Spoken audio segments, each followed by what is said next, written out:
deep underneath Eclipse Estate, there is a hallway full of different Kato Thorn relics that he has stolen, and at the end of said hallway, there is a secret door that if you go into replay mode and go through, you can see that it is incomplete. As of now, there's no way to open it, but I would go ahead and venture to guess that this is most likely going to be some sort of elevator shaft that's going to take us down to the center of the island where I think the time machine is being held. Let me know what you think is behind this secret door. Fun fact about the time machine, it is actually called Tiny Mango in the files. Interesting, Tiny Mango. They've already made textures for the Tiny Mango time machine and added them to the game. There is also a Tiny Mango battery, and this battery already has textures and a 3D object picture in the files. But wait, that's not all. Apparently there are now quests in the files named Battery, directly relating to this battery for the Tiny Mango time machine. It's looking more and more likely that we're going to have to go on quests to find different batteries to power up the time machine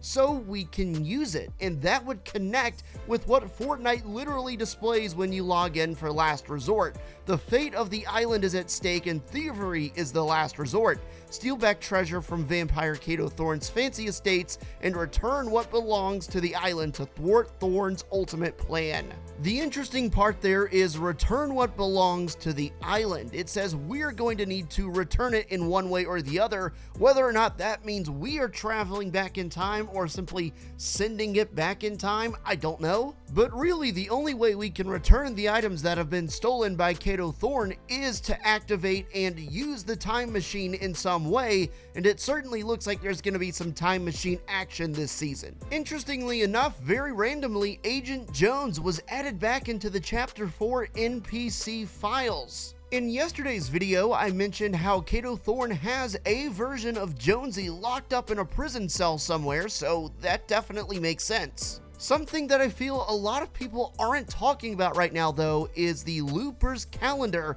that can be found in Thorn's lair. Lots of people are saying that it looks like the insignias of various members of the Seven are inscribed on this calendar, and it also looks like perhaps in the middle could be Oro's crown. It's been quite a while since we heard of both Jonesy and the Seven, so I'm pretty excited to see what could easily be some foretelling right in front of our very eyes. As far as the Jonesy in prison thing, I could definitely see us having to break him out as a part of one of our heists this season. Something else to note, inside Kato Thorn's lair, he has some interesting paintings that depict previous happenings in Fortnite's history. For instance, you can see Kevin's floating island, you can see a painting of Sloan, you can see a painting of the Herald, and you can see a painting of what looks like maybe the Upside. Either way, maybe these paintings should be something to bear in mind as we move forward and talk about what periods of time we might have to travel back to with this time machine.